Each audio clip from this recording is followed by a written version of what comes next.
Olá, meus caros alunos! Eu sou o professor Sérgio e voltamos com a segunda parte da aula antidepressivos e estabilizadores do humor. Então, os antidepressivos podem ser classificados em inibidores da monoaminoxidase, os IMAL, os antidepressivos tricíclicos e os inibidores da recaptação de monoaminas. Podem ser seletivos para recaptação de serotonina, podem ser seletivos para recaptação de serotonina e norepinefrina e podem inibir a recaptação de noradrenalina e dopamina. As três aminas biogênicas envolvidas com os processos depressivos.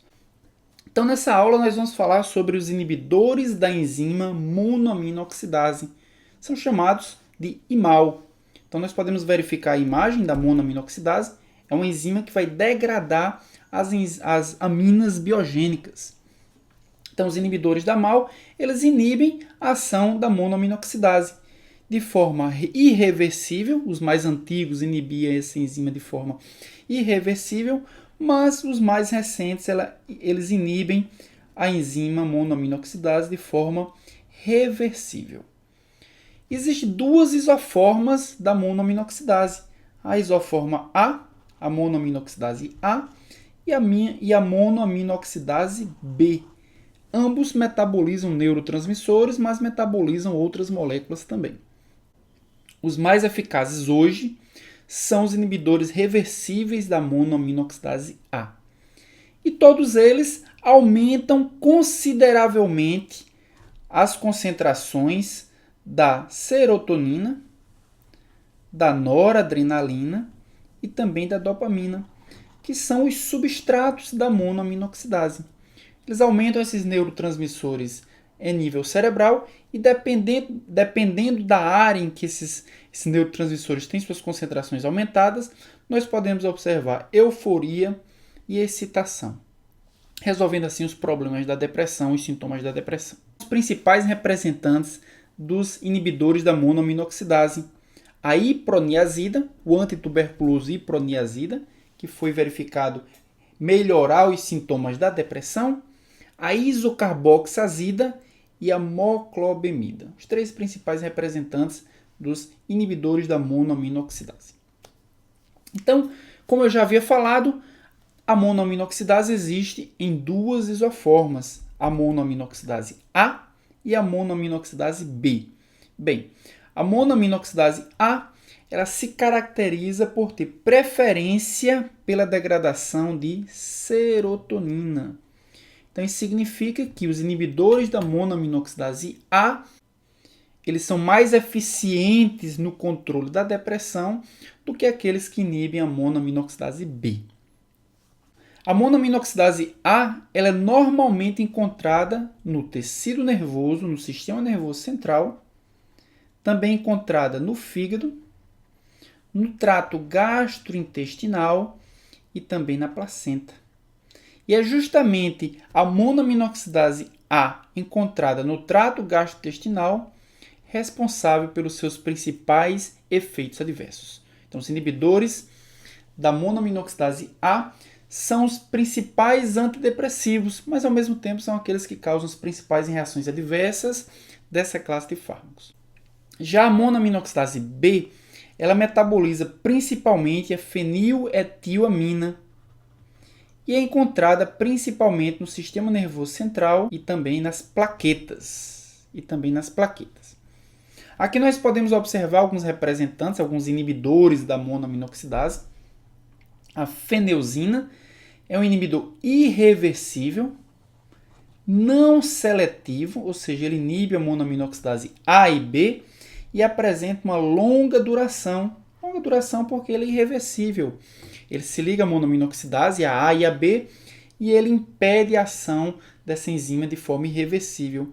Apenas após a síntese de uma nova enzima, essas aminas biogênicas podem ser degradadas novamente.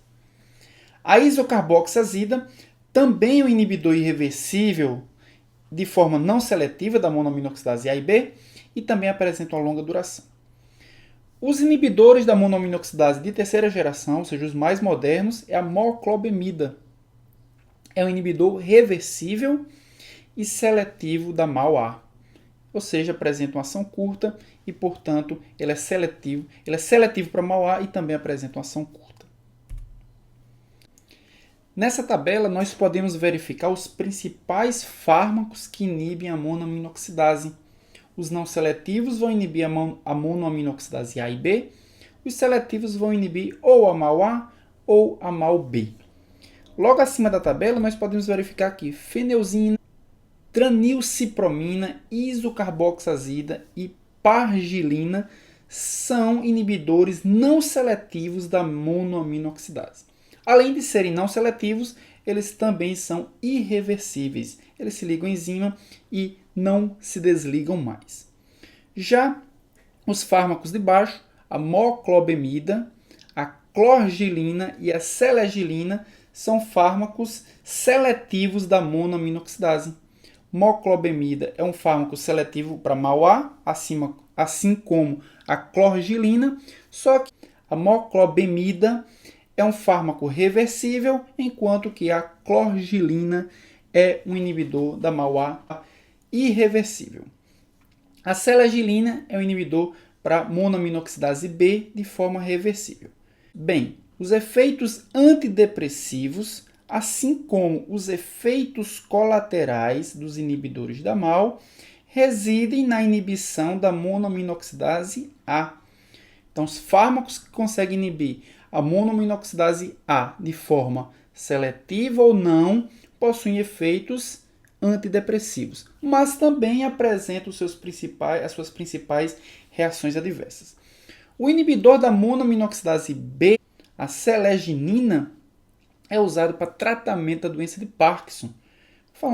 Falaremos sobre essa classe de fármacos quando tivermos a aula Farmacologia das doenças neurodegenerativas. Então, como é que agem os fármacos inibidores da monoaminoxidase? Como nós já vimos, a norepinefrina, assim como a serotonina, ao ser liberada na fenda sináptica, ela pode ser recaptada por transportadores específicos.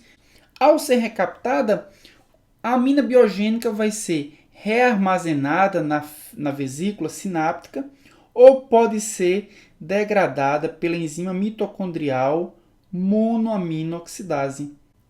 O que é que os inibidores vão fazer? Eles vão inibir o zimal, eles vão inibir a monoaminoxidase, impedindo que a amina biogênica seja degradada. Consequentemente, ela vai ser rearmazenada na vesícula sináptica e vai ser eliminada, promovendo assim a propagação do impulso nervoso. Então, como nós vimos, o zimal, eles agem inibindo a enzima que vai degradar, ele é responsável pela degradação das principais aminas biogênicas, a dopamina, a noradrenalina e a serotonina. Isso significa que a fenda sináptica de neurônios noradrenérgicos, dopaminérgicos e serotoninérgicos terão concentrações maiores desses neurotransmissores. Isso significa também uma menor especificidade de ação, ou seja, um aumento do número, o aumento das reações adversas. As principais reações adversas dos imaus são tremores, excitação, insônia e hiperidrose, um aumento da secreção de suor, também agitação e comportamento hipomaníaco.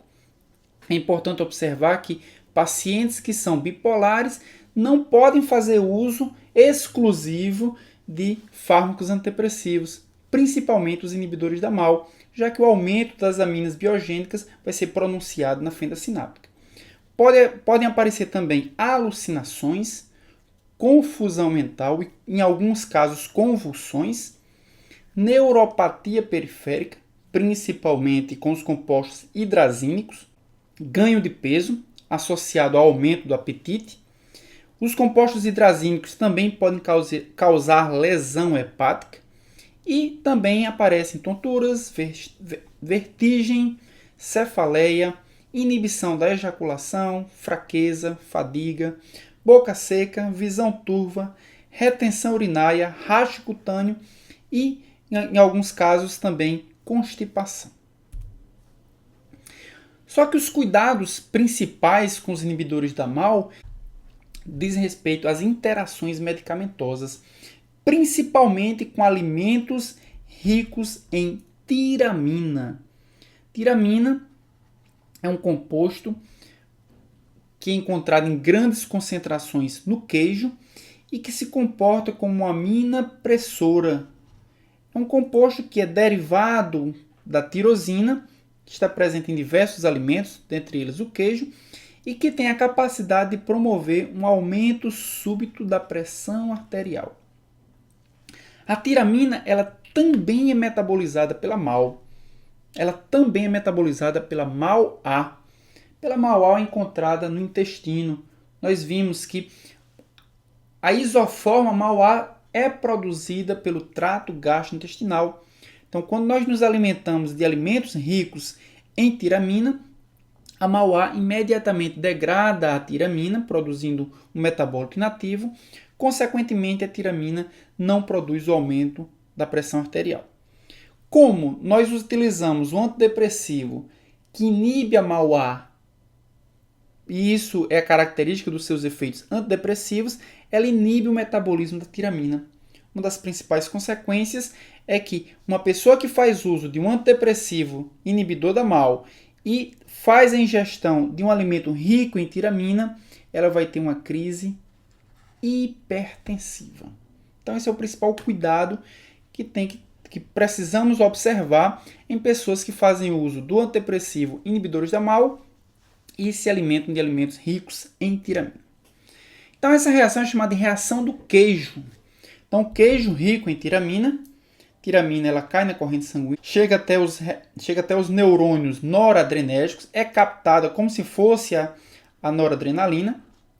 A tiramina age na vesícula sináptica, aumentando a liberação de noradrenalina. Como a MAO está inibida pelos inibidores, pelos antidepressivos, a noradrenalina é liberada em maiores concentrações na fenda sináptica, consequentemente ela vai agir no coração, promovendo o aumento da frequência e da força de contração, e vai agir também nos receptores alfa-1 dos vasos sanguíneos, promovendo a contração vascular. Então, os antidepressivos inibidores da MAO, eles agem com outros antidepressivos, como os antidepressivos tricíclicos, potencializando os seus efeitos. Também agem com os antidepressivos inibidores seletivos da recaptação de serotonina, aumentando os níveis apenas da serotonina na fenda sináptica, uma vez que a potencialização apenas dessa via de recaptação, que é da serotonina. Isso provoca uma síndrome chamada síndrome da serotonina, que é perigosa e até mesmo fatal. Também interage com precursores de aminas biogênicas, como por exemplo a levodopa. Levodopa é utilizado no tratamento da doença de Parkinson, mas pode promover um aumento de aminas biogênicas, já que ela é precursor de aminas biogênicas. Como os inibidores da MAO também provocam aumento de aminas biogênicas, esse efeito ele pode ser potencializado. Também interagem com agentes depressores centrais, como anestésicos gerais, sedativos, antihistamínicos, álcool e também analgésicos potentes, diminuindo os efeitos desses agentes depressores centrais. Como os antidepressivos promovem um aumento da excitabilidade neuronal, eles diminuem os efeitos dos depressores neuronais, dos depressores centrais. Também interagem com agentes anticolinérgicos para o tratamento da doença de Parkinson, já que os inibidores da MAO promovem um aumento da noradrenalina, isso promove também um aumento da atividade do sistema simpático. Como o agente anticolinérgico também promove o aumento do sistema nervoso simpático, nós temos também uma potencialização de ação. E também interage com as aminas simpatomiméticas de ação direta, como a efedrina, como a fetamina, como a tiramina. Essas aminas também potencializam os efeitos dos antidepressivos inibidores da MAO. Nós podemos verificar aqui no slide a reação da serotonina, que ocorre quando o inibidor da MAO é administrado com o inibidor seletivo da recaptação de serotonina. Os níveis de serotonina aumentam na fenda sináptica. Isso provoca algumas reações até certo ponto grave, como hipertermia, aumento da temperatura corporal. Também aumenta o tônus muscular, promovendo a rigidez muscular. E, finalmente, também pode promover um colapso cardiovascular. Então, esses 3 sintomas são característicos da reação da serotonina. Aumento da serotonina por ação dos inibidores da MAO e também por ação dos inibidores seletivos da recaptação de serotonina. Então, terminamos aqui, pessoal, a nossa segunda parte. Nessa segunda parte da aula antidepressivos, nós vimos os inibidores da MAO, os antidepressivos que agem inibindo a degradação das aminas biogênicas, da dopamina, da noradrenalina e da serotonina. Na próxima aula, nós veremos os antidepressivos tricíclicos. Os antidepressivos tricíclicos são os antidepressivos mais antigos, desde o seu uso na terapêutica, desde o uso dos antidepressivos na terapêutica, e eles agem inibindo a recaptação de aminas biogênicas. Então não percam, a terceira parte dessa aula veremos os antidepressivos tricíclicos. Até lá!